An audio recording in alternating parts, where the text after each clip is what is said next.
Yo voy a presentar a Gustavo mientras tanto y es una pena. Vamos a ver si él puede vernos, puede oírnos en algún momento. Bueno, Gustavo fue primero maestro y luego fue licenciado en Historia por la Universidad de Las Palmas de Gran Canaria. Después hizo su tesis doctoral y la dedicó a las campanas de Gran Canaria. Precisamente el estudio de las campanas lo ha llevado a recorrer numerosos lugares de las islas y a seguir trabajando en ese tema que es su principal línea de investigación. Hoy nos trae aquí un trabajo muy interesante, precisamente, cosas de familia, genealogía y estudios sobre campanas, como digo, de lo que es experto, ¿no?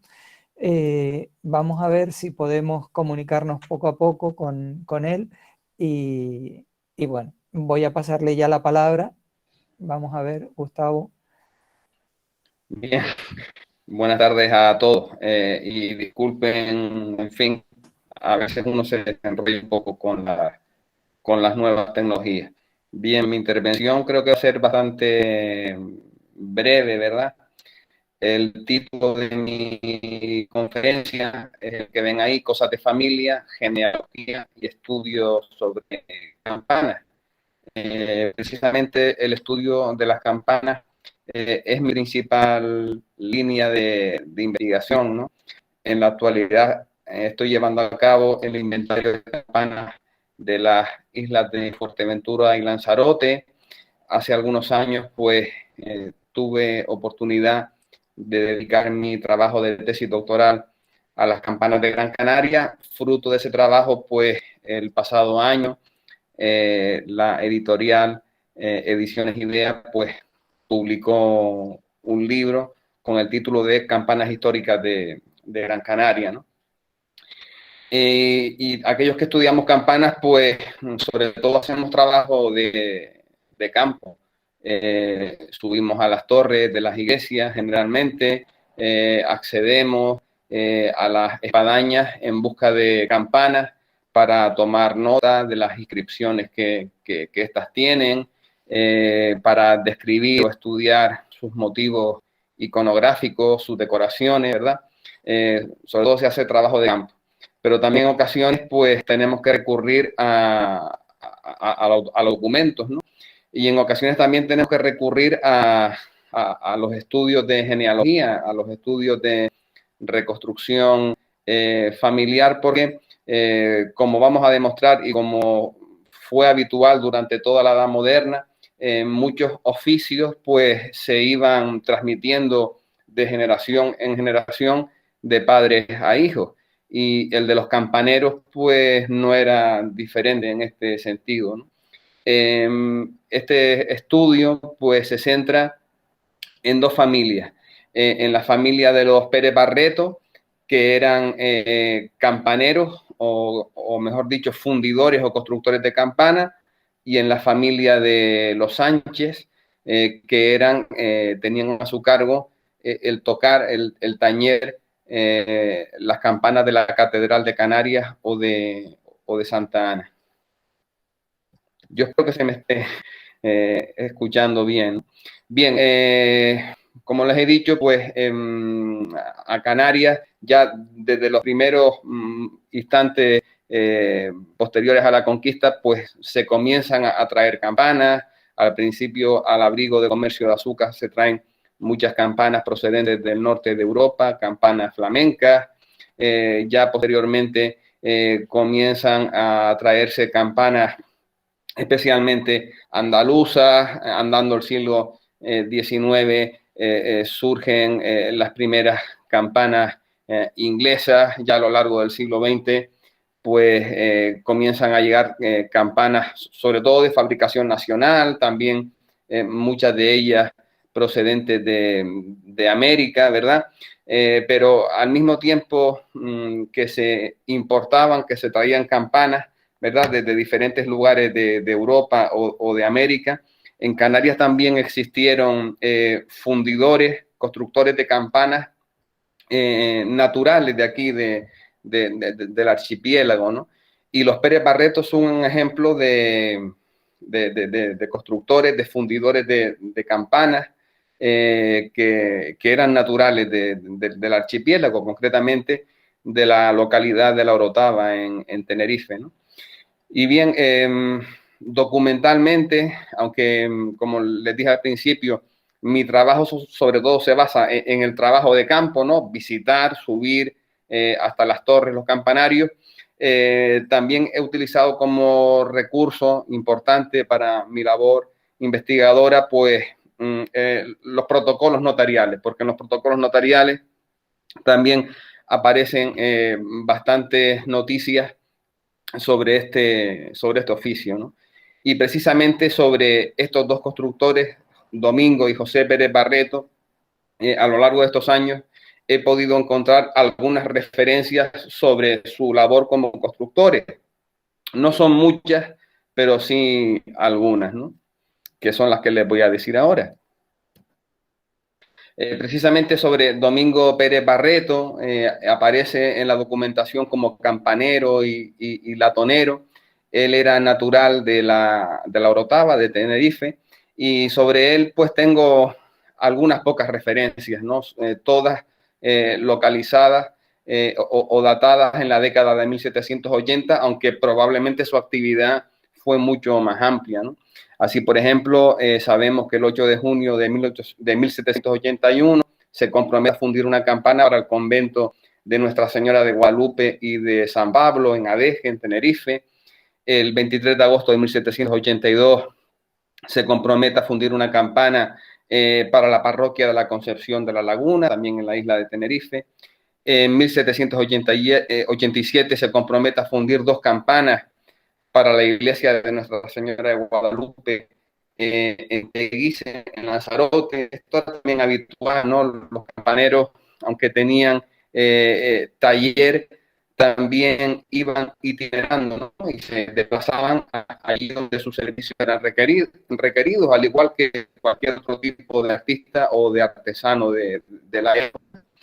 Y la última referencia documental que tenemos sobre él ya de 21 de octubre de 1787, en el que otorga su testamento, ¿no? Estando en Teguise, en Lanzarote, y en ese mismo documento pues se menciona que se había comprometido a fundir un juego de campanas para la iglesia de la Antigua en Fuerteventura. Sobre José Pérez Barreto, pues, la única referencia documental es esta que ven aquí, ¿verdad? Y se trata de un concierto, un acuerdo que él firma con el mayordomo de la ermita de Nuestra Señora de la Candelaria de Ingenio en Gran Canaria, para la fabricación de una campana, ¿no? Eso tuvo lugar en 1789. Y en ese documento pues, es importante tenerlo en cuenta porque luego nos va a permitir aclarar que efectivamente entre estos dos personajes había una relación de parentesco, ¿no? Yo al principio pensaba que se trataban de hermanos, ¿no? Que tanto Domingo como José pues eran hermanos y que trabajaban al mismo tiempo. Ya luego veremos que exactamente no era así, aunque sí que estaban emparentados, ¿no? Entonces, en este documento donde se compromete a fundir una campana para la ermita de la Candelaria en Ingenio, Gran Canaria, declara ser esposo de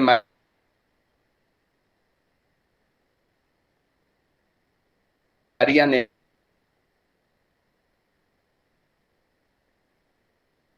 Negrín Verano, ¿no? Y esto, como veremos más,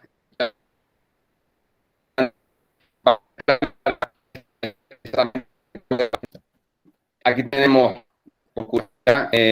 ese mismo contrato, pues, aparece la firma de José Pérez Barreto, que como podemos ver, pues sabía firmar con bastante soltura. No así Domingo, que en su testamento declara no saber firmar, ¿no? Pues esta firma es la que aparece estampada en ese contrato para fabricar la campana para la ermita de la Candelaria de Ingenio. Y como les he dicho, pues mi idea inicial era que tanto Domingo como José se trataban de hermanos, ¿no? La verdad que sobre los Pérez Barreto, de momento hemos encontrado muy pocas campanas. Es verdad que en los documentos pues aparecen referencias sobre maestros fundidores de campanas que les contratan fundiciones de campanas para una ermita, para una parroquia, pero el paso del tiempo pues en ocasiones da lugar a que esa campana que realmente existió pues acabe rompiéndose, quebrándose y ya no se conserve, ¿no? Y este parece ser el caso de los Pérez Barreto, aunque todavía queda mucho. Por ejemplo, en Tenerife, el inventario de campanas de Tenerife está aún por hacer, ¿no? Pero, por ejemplo, el de Fuerteventura y Lanzarote, que prácticamente ya lo estoy terminando, y donde yo tenía referencias del trabajo de los Pérez Barreto, pues no me encontré con ninguna campana de ellos, ¿no? Esperaba poder haberme encontrado con alguna campana fabricada por cualquiera de los dos, pero no fue así. O sea que una cosa es lo que nos dice la documentación y luego a la hora de la verdad puede que esos instrumentos ya no se conserven. Pero bueno, sí que se conservan algunas piezas, o eso parece ser, como esta que ven aquí, una campana que pertenece a la parroquia matriz de Nuestra Señora de los Remedios en los llanos de Aridane, en la isla de La Palma, y que contiene la inscripción que aparece reproducida en la parte alta, ¿no? Esta campana la hizo el maestro Barreto, año 1787. Lo que pasa es que no se especifica si fue Domingo o si fue José. Yo supongo que tuvo que haber sido José porque Domingo muere precisamente en ese año estando en Teguise, ¿no? Tanto la fotografía como la transcripción ha sido cedida gentilmente por el colega también interesado en el estudio de las campanas, José Lorenzo Chinea Cáceres.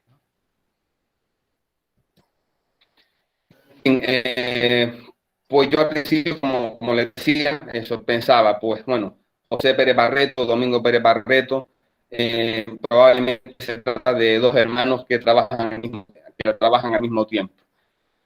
Pues no es así, ¿no? Se tratan efectivamente de el padre y el hijo, ¿no? Y precisamente es aquí donde la genealogía me ha permitido pues aclarar esta situación, ¿no?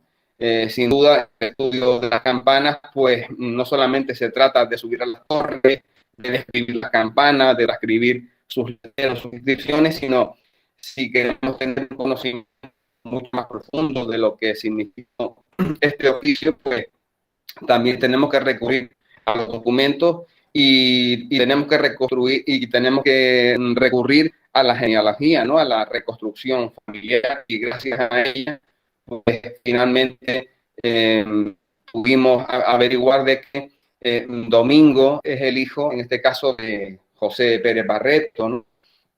En la parte baja pues tenemos la partida de matrimonio de Domingo Pérez Barreto, que se casa en la Octava con María del Carmen Fonte el 25 de noviembre de 1771.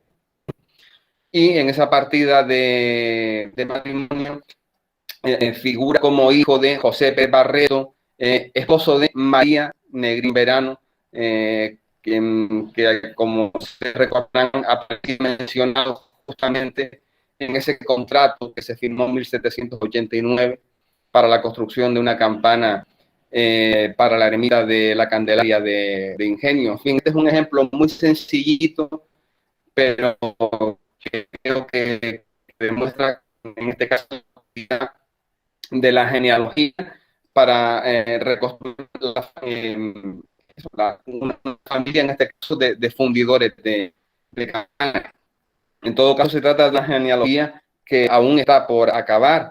De hecho, tengo referencia de un tal Juan Pérez, maestre campanero, natural de la isla de Tenerife, que trabaja o que está activo durante el siglo XVII. Por ejemplo, el 4 de abril de 1677, pues recibe una cierta cantidad de dinero por la construcción de dos campanas para la iglesia de Nuestra Señora de Guadalupe de Leguise en Lanzarote, y en 1669, unos años antes, se le pagan 948 reales por la fundición de una campana grande para la iglesia de Nuestra Señora de la Concepción de Betancuria en Fuerteventura.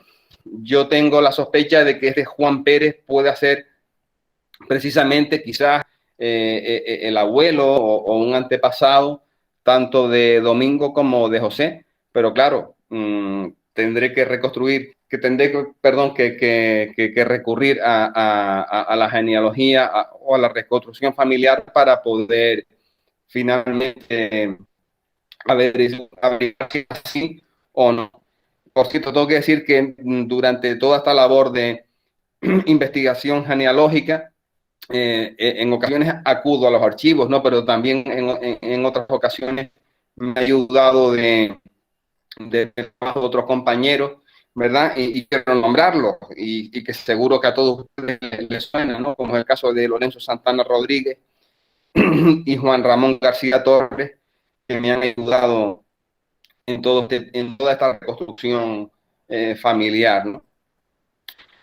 Y el otro caso de los que quería hablarles era los campaneros de la Catedral de Canarias, y de forma particular de la familia de los Sánchez. En este caso no se trata de personas que fabriquen campanas, sino estoy hablando de aquellas personas que tenían por oficio tocar las campanas, tañerlas, hacerlas sonar, ¿no? Y en el caso de la Catedral de Canarias, de la Catedral de Santa Ana, ya desde sus comienzos estuvo dotada con campanas, y también ya desde esos primeros momentos pues existió el oficio de campanero, que estaba remunerado, por el que se percibía un sueldo, ¿no? La primera referencia, o la referencia más antigua del campanero de la Catedral de Santa Ana es del año 1520, en el que se nombra Fernando Tejedor como campanero y barrendero de la Santa Iglesia Catedral, ¿no? A partir de Fernando Tejedor, pues se van sucediendo, como es lógico, toda una serie de personas que se van encargando no solamente de tocar las campanas, sino también de tener el reloj a punto, y también de hacer otro tipo de labores, como la de barrenderos, tañedores de órganos, en fin, tenían diversas funciones, pero la principal siempre era la de tocar las campanas, ¿no? Y concretamente, a partir de comienzos del siglo XVII, es un tal Alonso Sánchez quien es nombrado campanero. Y ya luego sus sucesores, durante varias generaciones, siguieron ostentando ese cargo durante más de 100 años. Prácticamente la familia Sánchez tuvo a su cargo pues, el tocar las campanas, ¿no? Alonso Sánchez no sabía firmar, pero sí su antecesor, ¿no? Que es el que aparece aquí, Lorenzo Cabrera de Cabrera Melián, y esta firma se encuentra en un protocolo notarial en el que Lorenzo de Cabrera Melián, campanero de Santa Iglesia Catedral, se compromete a enseñar el oficio a Alonso Sánchez, ¿no? De la misma manera que sucede con los constructores de campanas, con los fundidores, pues si tenemos un conocimiento profundo de las personas que se dedicaron al oficio de tañer las campanas, pues también es necesario recurrir a la genealogía, ¿no? Hacer una reconstrucción familiar. En este caso, pues la cosa estaba mucho más clara, ¿no? A pesar de ello, pues hubo que recurrir a la genealogía, y hemos tenido que recurrir, como todos los genealogistas, a los libros de bautismo, de matrimonio, de defunciones, ¿no? Como les he dicho, Alonso Sánchez fue el primer campanero de esa familia, que durante más de 100 años tuvieron a su cargo el toque de campana, y el último representante de esta familia de los Sánchez fue Francisco Sánchez de Lozada, que nace en 1730, todavía está pendiente saber en qué año fallece, ¿no? Y se le conoce porque fue el que tomó nota o pasó a limpio la pandecta, ¿no? El documento donde venían recogidos todos los toques de la Catedral de Santa Ana, ¿no? Y concretamente es el autor de estos dos manuscritos, derrotero para el gobierno del campanero en todas las funciones del año, y modo de tocar al coro diariamente en la Catedral de Canarias. Este es el último representante de esa familia. Después de los Sánchez, pues hubo muchas más personas que siguieron ejerciendo este oficio, y ya los últimos campaneros de la Catedral de Santa Ana fueron la familia Santana, que ocuparon ese cargo a finales del siglo XIX, en la década de 1890, y siguieron ejerciéndolo hasta principios de la década de 1990, que fueron los años en el que las campanas de la Catedral de Canarias, de Santa Ana, pues se mecanizaron, se electrificaron, y desafortunadamente fue el momento en el que desapareció este oficio tradicional, ¿no? Como ven aquí, pues la genealogía de esta familia pues está mucho más clara y mucho más completa, ¿no? Es Alonso Sánchez quien inicia, ¿no? la línea. A él le sigue Bartolomé Sánchez, ¿verdad? Luego de Bartolomé, como vemos aquí, fue Francisco Sánchez de Rivas quien ocupó el cargo. A este le sucedió un tal Juan Sánchez de Rivas, y el último que aparece ahí en la parte baja, que ya no tuvo descendencia, porque en este caso estamos hablando de un presbítero, de un sacerdote, fue Francisco Sánchez y Lozada, ¿no? Y bien, hasta aquí mi participación, y mi objetivo era pues simplemente eso, demostrarles cómo las personas que no nos dedicamos a lo mejor a la genealogía de manera profesional, pero que sí nuestras investigaciones son otras, en mi caso pues la historia de las campanas, sí tenemos que recurrir a la genealogía, a la reconstrucción familiar, para llevar a cabo nuestros estudios y para tener un conocimiento profundo, en este caso de estas profesiones, ¿no? De las personas que se dedicaron a fundir panas y eran naturales de Canarias, o para el oficio de aquellas personas que tuvieron por cometido hacia la zona. Y bueno, hasta aquí me despido. Yo no sé si hay algún tipo de pregunta, como yo no les oigo a ustedes, pues no sé si podré responderle. A ver si Gustavo nos lee.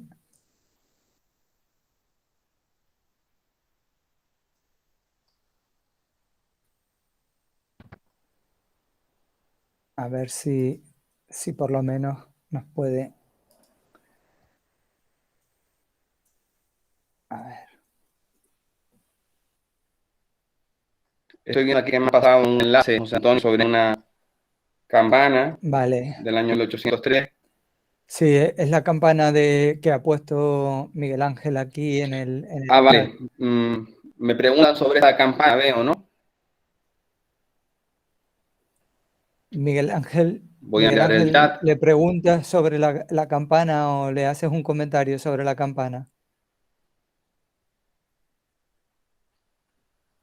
Es que es muy complicado. Cuando la otra persona no oye, es muy complicado. Sí veo el chat, aquí me dan las gracias y demás, pero no sé.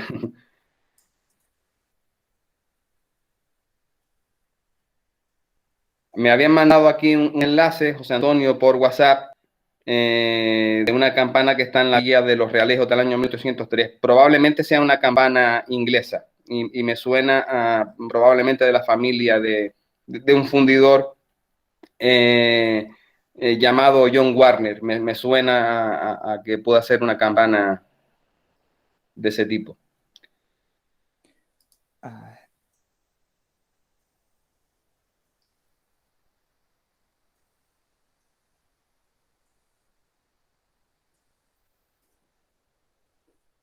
No sé si hay alguna más. Yo voy leyendo al mismo tiempo el chat y el WhatsApp de José Antonio, el abuelo de campanero, sí. Sí, Oscar Pérez Ávila dice que mis abuelos fue campanero en la iglesia de San Juan de la Rambla y hoy me vine a enterar, gracias a usted, que era un oficio por el que cobraba. En ocasiones, sí, en el caso de catedrales existía el oficio de campanero, ¿no? Y en el caso de iglesias parroquiales, pues eran los sacristanes los que, entre otras funciones, también se encargaban de tocar las campanas, los sacristanes y los monaguillos, pero no existía el oficio de campanero como tal, ¿no? Las iglesias parroquiales, pero en las catedrales sí, en las catedrales había un oficio de campanero, incluso el de relojero, que a veces lo ejercían la misma persona y en otras ocasiones lo ejercían personas diferentes.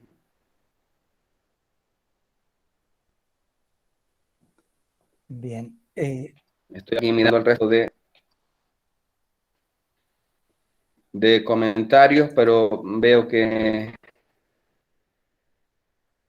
sí, antes vi aquí Si tienes ahí alguno más. un enlace que pasó Miguel Ángel Padilla sobre una campana del año 1803, que fue la que ya les comenté, y que me da la sensación de que es una campana inglesa de un fabricante llamado John Warner, que tenía su taller en Londres, así por lo poco que he visto. Sin duda habría que verla de cerca, sus letreros.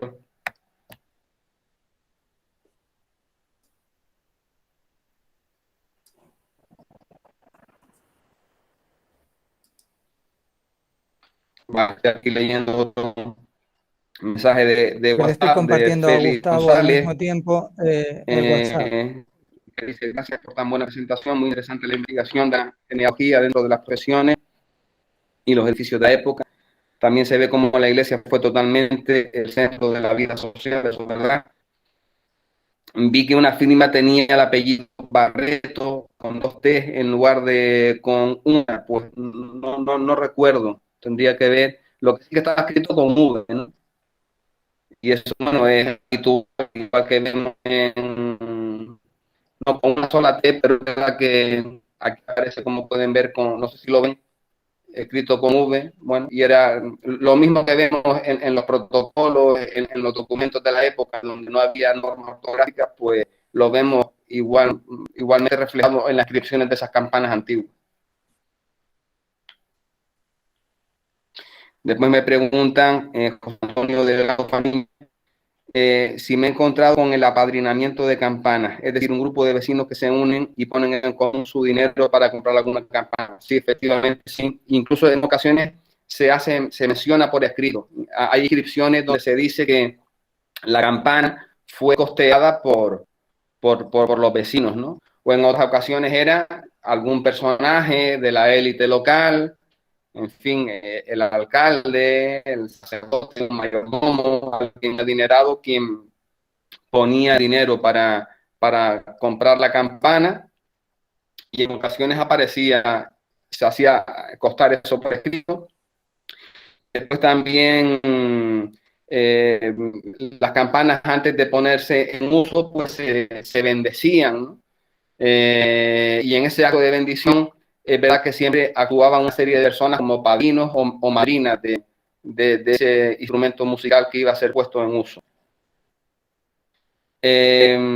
Aquí me preguntan cuál es la duración útil de las campanas. Pues todo depende del material con el que estén hechas, ¿no? Por ejemplo, hay campanas del siglo, creo, en la península del siglo VIII, ¿no? Y en el caso de Canarias, pues las campanas más antiguas son del siglo XVI. De momento, la campana más antigua conocida, conocida en Canarias, una campana que está en la parroquia de la Inmaculada Concepción de Jinama, en Telde, del año 1502. Pero no es extraño que pueda aparecer alguna más antigua, ¿no? ¿Y desde cuándo es un oficio el fundidor de campanas? Pues desde la más remota antigüedad, ¿no? Aunque las campanas tal y como las conocemos ahora, pues están muy ligadas a la iglesia católica, y las más antiguas pues, son del siglo, más o menos del siglo VII, del siglo VIII, ¿no? No sé si hay alguna en el chat, veo. ¿Has podido encontrar algún documento que indique la localización del taller de los Pérez Barreto? De momento no. Se dicen que estaban que vivían y tenían su taller en la Orotava, pero de momento no me he encontrado con ningún documento donde se especifique el lugar concreto donde tuvieron su taller, ¿no? Y después es verdad que ellos también itineraban, ¿no? Iban por ahí, se desplazaban a Fuerteventura, a Lanzarote. Aquí hay más comentarios, las campanas para informar a la población de acontecimientos religiosos, desastres. Evidentemente, la principal función de las campanas era convocar a los fieles a que asistieran a misa, los oficios religiosos, pero las campanas también organizaban la vida civil, ¿no? Tanto del amanecer hasta el anochecer con el toque de queda. Y después también a través del sonido de las campanas y en el caso particular de Canarias nos avisaban sobre peligros, sobre incendios y sobre todo sobre los ataques de corsarios y de piratas, ¿no? También con el sonido de las campanas pues existía una costumbre que era la de deshacer las tormentas. Se pensaba que tocando las campanas se deshacían las tormentas y los temporales se podían disipar, o que incluso el sonido de las campanas era capaz de ahuyentar al demonio, o referencias sobre toque de campanas, por ejemplo, para ahuyentar las plagas de langostas, de cigarrón berberisco. Sin duda eran, hasta la invención de los modernos medios de comunicación, pues las campanas eran la manera más eficaz de enviar mensajes a larga distancia.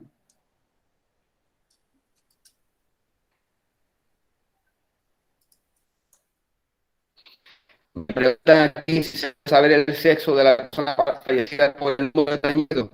Sí, eso ya, yo creo que ya no se usa esa costumbre, pero hasta hace poco tiempo, en función del número de tañidos se sabía si era un hombre o una mujer. Ahora mismo no recuerdo, pero no sé si para el hombre el número de tañidos era impar y para la mujer par, ¿no?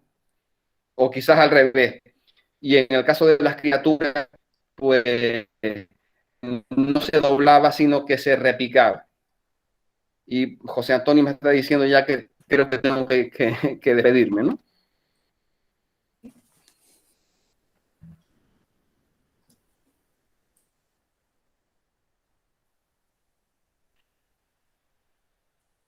Ah, vale. Ah, que deje de compartir pantalla.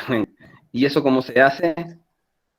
Eh, dejar de presentar. Vale. Ahora.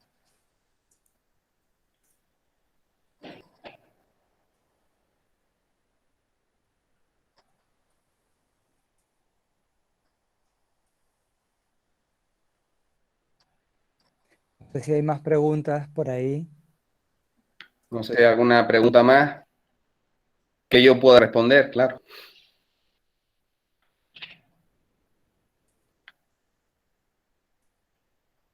No, parece ser que no. Parece ser que no. Mm, bueno, Gustavo, no sé cómo darte las gracias sin que... A ver, lo voy a poner por aquí.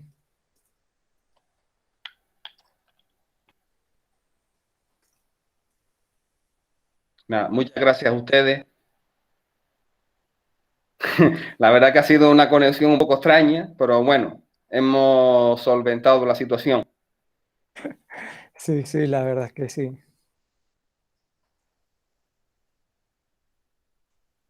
Bueno, me despido entonces. Un saludo desde Gracias. Gran Canaria. Gracias a todos.